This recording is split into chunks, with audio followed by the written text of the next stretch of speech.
Good day, Dr. Mel and classmates. In this video, I will still present the evaluation framework that I propose for ACSM programs. So if you want to skip that part, you can brush forward up to the slide where I present the iterative nature of the social listening conduits model and go straight to the evaluation proper. Allow me to start by saying that monitoring and evaluation are all about measuring and understanding experiences, whether these experiences are represented by quantitative or qualitative data sets. And when we talk about measuring the experiences of people from implementing content and programs, we have the tendency to react rather than to listen, a behavior that can be attributed because of urgency or even because of the need for compliance. I turn to the concept of listening, specifically social listening, as a central feature of my evaluation framework. In its original definition, social listening is the tracking of the reach and impressions about a topic, program, or brand across social media sites and other online platforms.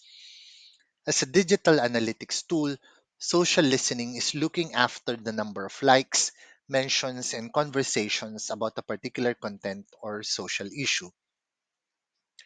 For social and behavior change communication, social listening enables programs to scan what is being said on social media, to analyze sentiments behind messages and campaigns, and to use this information for program design and adaptive management. What is social listening compared to the traditional social monitoring?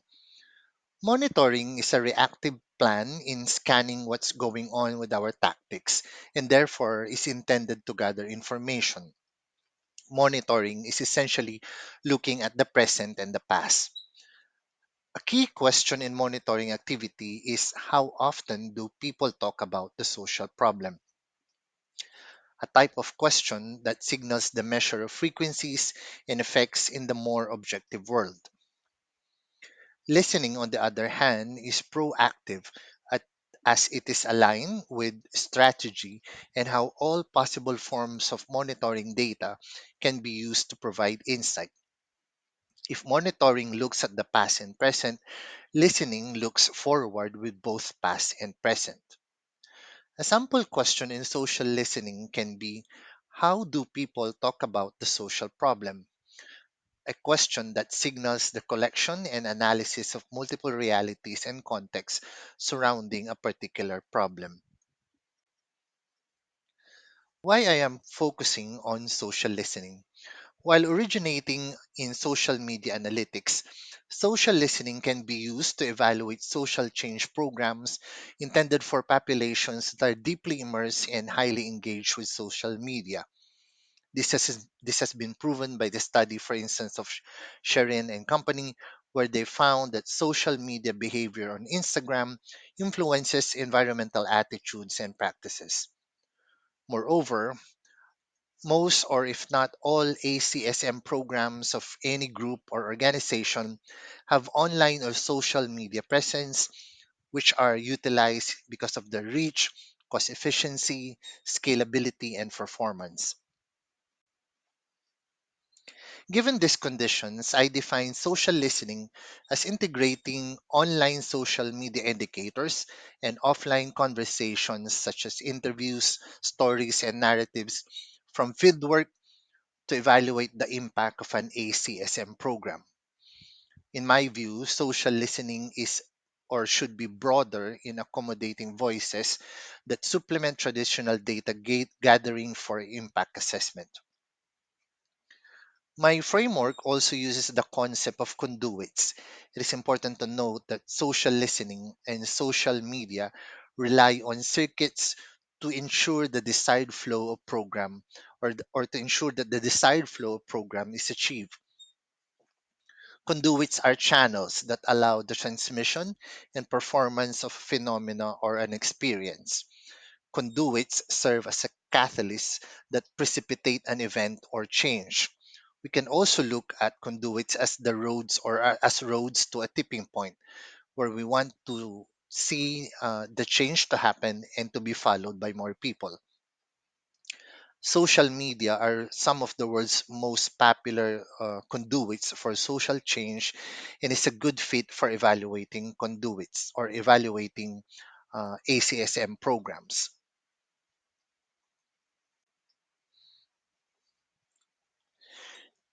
Taken together, or taking these elements together, I propose the social listening conduits for monitoring and evaluating ACSM programs.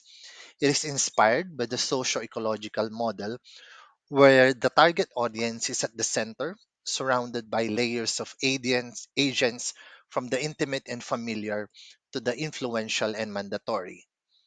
My version of an SEM slash conduit ME or MNE framework is composed of the social listening target in the middle, and surrounding it are three types of conduits. The policy conduits, or basically the functions of advocacy at the national or international level, and also essentially in the macro perspective.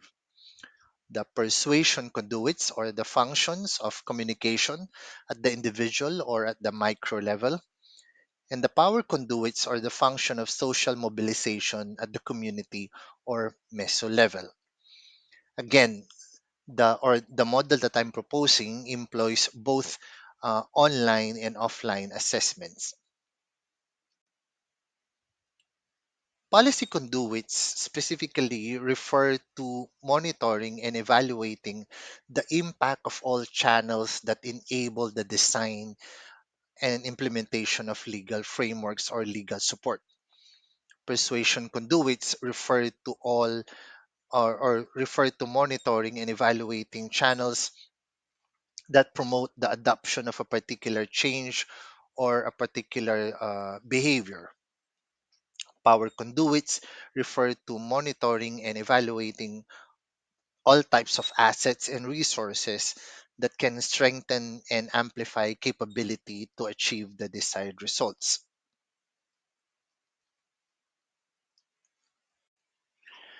The social listening conduits framework combines the predictive ability of quantitative analysis and the plausibility of qualitative inquiry. It is iterative as it allows the monitoring and evaluation of each circuit with equal attention in space, giving both opportunities for data and stories to emerge.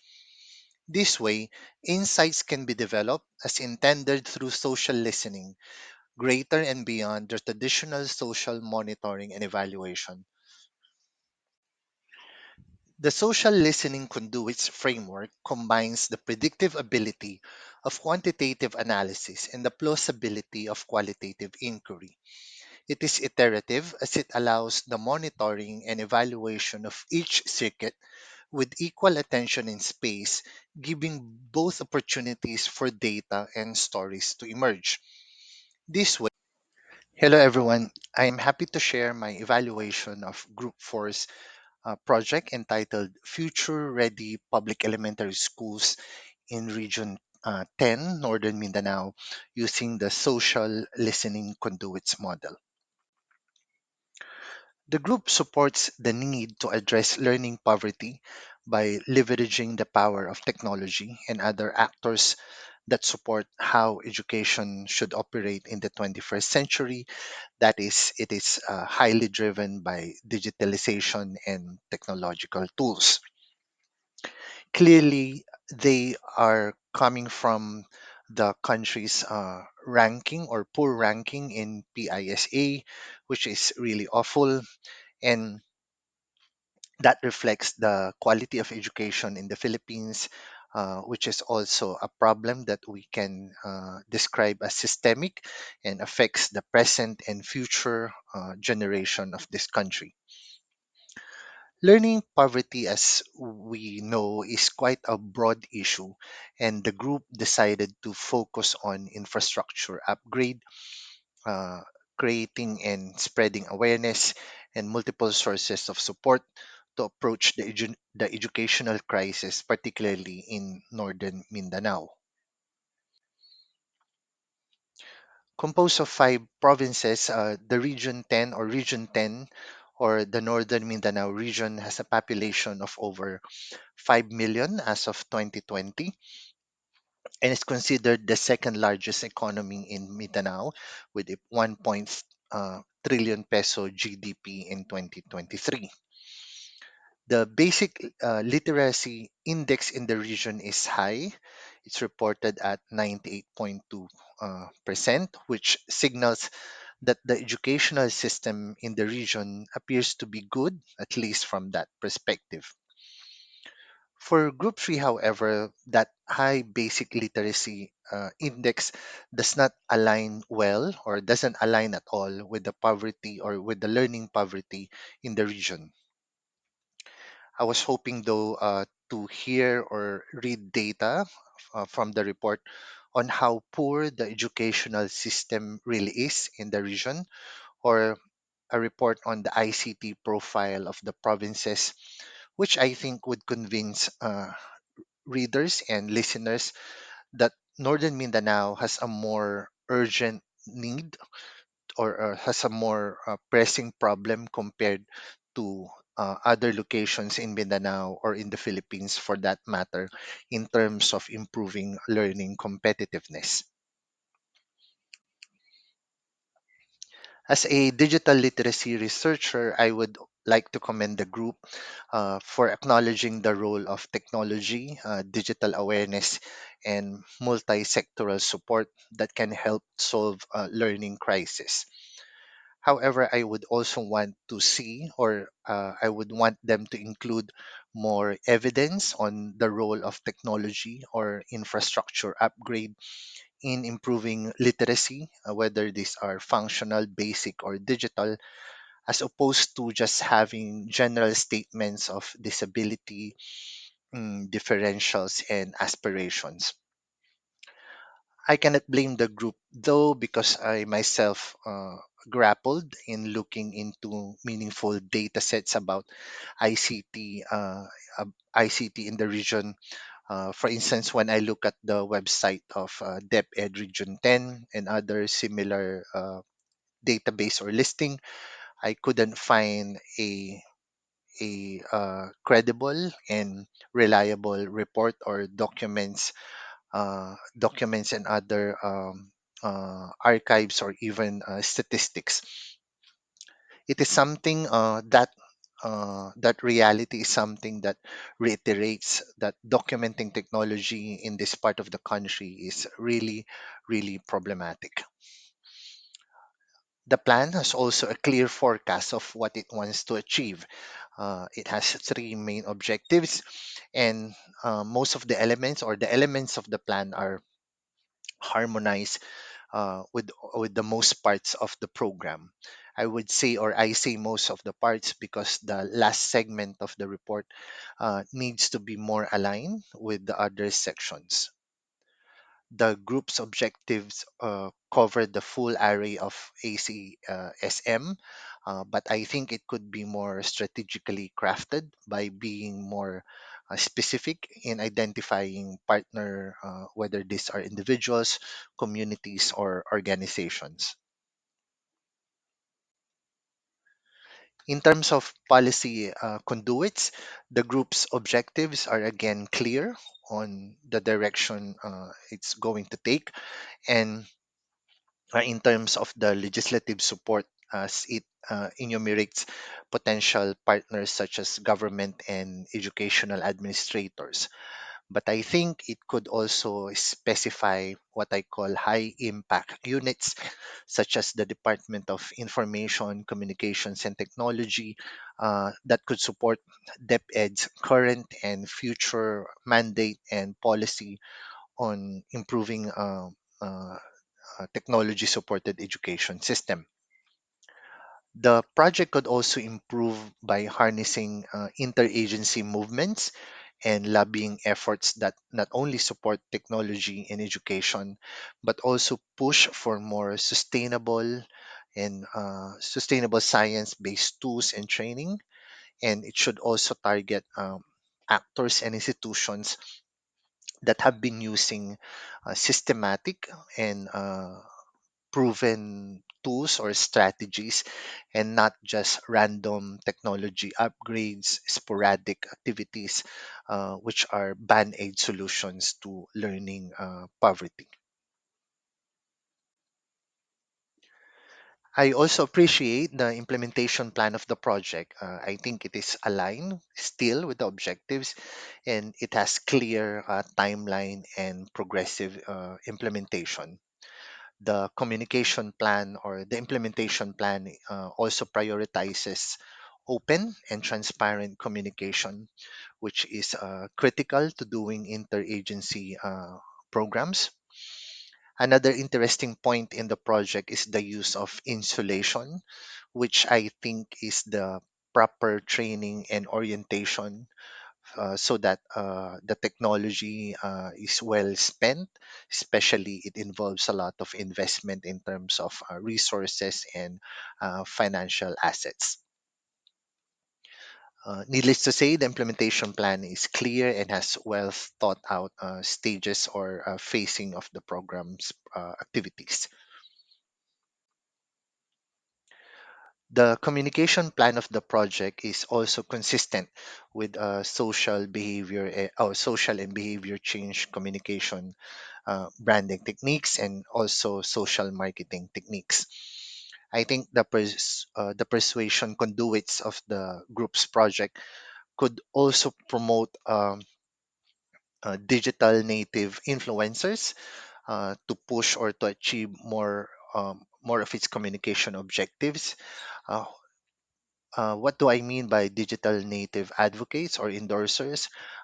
These are students, current students, or alumni in Region 10 who can be the voice of the program and who can lead the amplification of messages in convincing policymakers and communicating the need for fundamental technology upgrade in the five provinces.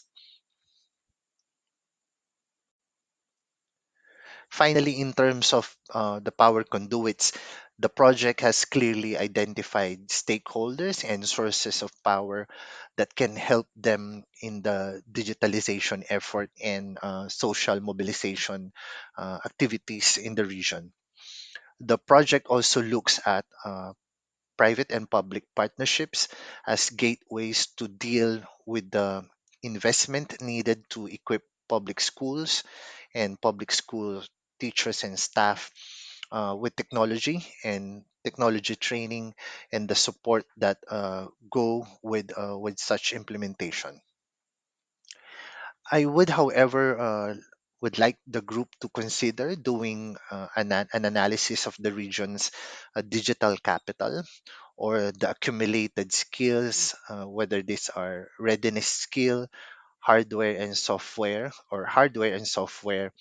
which could enable an active and full participation in knowledge-based societies. In its purest form, digital capital is all of that, is all hardware, software, skills, and readiness that allows us to operate computing devices and allows us to process, manage, and share content across different media. The current digital capital or ICT infrastructure in the region was not clear, as I've mentioned in the earlier slides.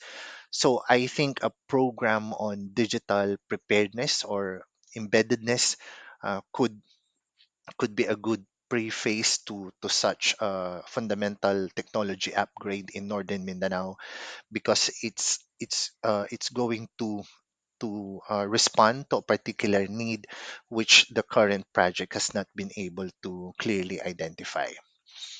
So the need to prepare a digital capital report or the digital capital report itself will allow the project or the group to see what are available tools or resources in the region, and also it will allow the group and the implementing team to see are there hidden resources that are not being optimized that can surface or resurface and be used without again spending a lot of energy, talent, and money. So overall, the project reiterates that the learning poverty in the country or in Region 10 is a big social problem that affects everyone, and so it is also wise that we ask practically everyone to be involved in creating and solving the crisis. It also emphasizes the role of technology and people who support its positive value, optimizing digital tools and technological advancement to help solve the learning poverty. I would again reiterate that there's a need to contextualize the problem or offering a sufficient problem analysis so that the need for social change, the need to solve learning poverty is more data driven, it's more based on facts and not just feelings alone. Finally, the project reminds us that a consistent and a clear ACSM plan can function as one of the solutions to solve a systemic problem. And if we look at learning poverty as a systemic problem, then therefore we also need a change of view, a change of behavior, a participation or a change in the way we participate as a member or as a member of a system, and also the change or participation of every resource that we can generate and mobilize in the system. So that concludes my evaluation of the group's project. If you made this far, thank you for watching the presentation. Here are my sources for this report. Have a good day, everyone, wherever you are, and thank you for a very productive semester.